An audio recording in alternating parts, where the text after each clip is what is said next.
Ehrlich gesagt, einer der wenigen Beiträge, die ich tatsächlich sachlich und nützlich fand, war auf dem Pelikan Panel Plus mit Kennedy Hall, Peter Kwaśniewski und noch ein paar anderen, unter anderem Kanonisten.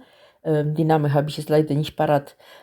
Auf YouTube ist die erste Hälfte dieser Diskussion zu finden, beziehungsweise eigentlich die Eröffnungsstatements von den Mitwirkenden. Ich habe mir dann den Zugang zu der vollen Material, die ganze 1,5 Stunden, gegönnt, und das war wirklich die Sache wert. Ich selbst lag ich jetzt fast 2 Wochen da nieder mit einer Stimmerkältung, deswegen habe ich hierzu noch nichts gesagt, auch wenn ich mit dem Thema mich mittlerweile seit 13 Jahren oder so befasse.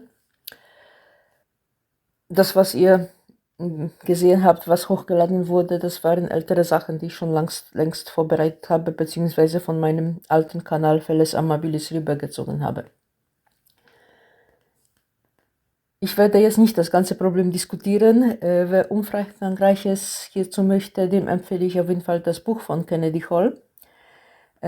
Ich will nur ein paar Punkte kurz erwähnen, die in vielen deutschsprachigen Beiträgen oft zu kurz kommen oder komplett durcheinander geraten. Erstens, Ungehorsam dem Papst gegenüber ist nicht gleich Schisma. Manchmal ist man sogar zu Ungehorsam verpflichtet, denn an der ersten Stelle steht Gehorsam gegenüber Gott. Sogar das kanonische Recht spricht ausdrücklich davon, wenn es von Ungehorsam gegenüber Papst spricht er, dass es sich nur auf die Fälle bezieht, die Strafe, die darauf folgt, wenn wenn die Anordnung des Papstes rechtmäßig war. Auch die Bischofsweihe ohne päpstlichen Mandat ist nicht gleich Schisma, also das ist auch ganz klar im CIC unterschieden. Zweitens, FSSPX hat keine parallelen Strukturen außerhalb der katholischen Kirche. Ihre Bischöfe sind nur Weihbischöfe ohne jegliche Jurisdiktion. Sie sind nur dazu da, damit alle Sakramente im alten Ritus gespendet werden können. Sie unterstehen dem Oberen der Bruderschaft wie jede andere Mitglied der Bruderschaft. Also das ist keine hierarchische Struktur, keine parallele Struktur. Auch von Rom wird die Bruderschaft nicht wie eine parallele Struktur behandelt. Und damit meine ich jetzt nicht Sonderprivilegien aus Barmherzigkeit, wie das oft dargestellt wird, sondern zum Beispiel die Unterstellung den Dikasterien der römischen Kurie, zum Beispiel der römischen Rota. Zieht sich jemand bei der Bruderschaft eine Strafe, die dem apostolischen Stuhl vorbehalten ist, wird das Thema ganz normal von der Rota behandelt. 3. Nun zum Thema Notlage, Notstand. Hier muss man 2 Sachen unterscheiden, die leider vermischt werden. Viele sagen in sehr guten Beiträgen ohnehin, schaut, wie es in der Kirche abläuft. Liturgische Missbräuche überall, skandalöse Vorstellungen, Häresien und so weiter. Ja, das ist eine Sache des Notstandes und sie begründet die normale Tätigkeit der Bruderschaft. Das kann man bei alten Moraltheologen nachlesen. Liguori, Suarez und so weiter erwähnen als Notstand auch Situationen wie Einfluss eines Heretikers zum Beispiel auf eine ganze Stadt oder sowas. In diesen Fällen ist jeder, auch ohne den normalen Amtsauftrag, nicht nur befugt, sondern verpflichtet, alles in seiner Macht Stehende zu tun, um dagegen zu wirken.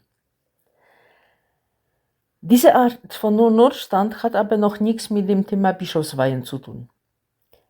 Damit die ohne päpstlichen Placet vorgenommen werden können, muss ein Notstand vorliegen, das sich konkret auf das Einholen dieses Mandats bezieht.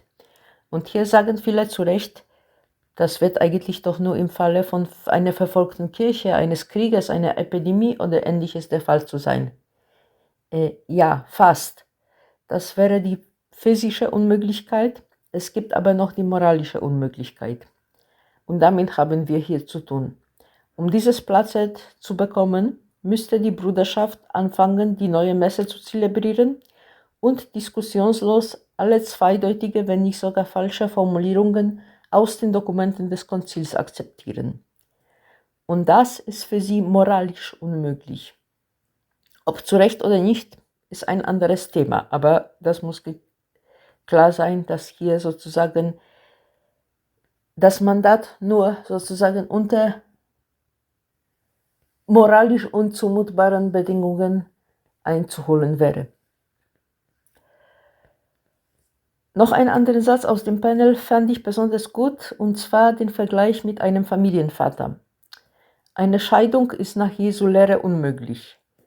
Manchmal muss man aber in hoffentlich nur zeitliche Separation gehen. Das ist nicht mit Scheidung gleichzusetzen.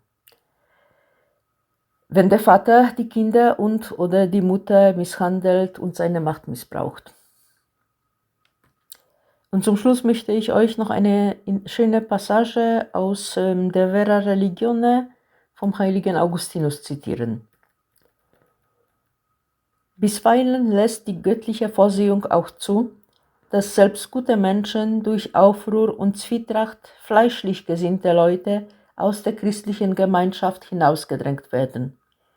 Wenn sie eine solche Kränkung oder Verletzung aus Liebe zum Frieden der Kirche mit unerschöpflicher Geduld ertragen und keinerlei Neuerungen in Richtung Schisma oder Häresie unternehmen, dann lehren sie uns allen, mit welcher innigen Treue und wahren Liebe man Gott dienen soll. Ihre Absicht ist gewiss, zurückzukehren, sobald sich der Sturm gelegt hat.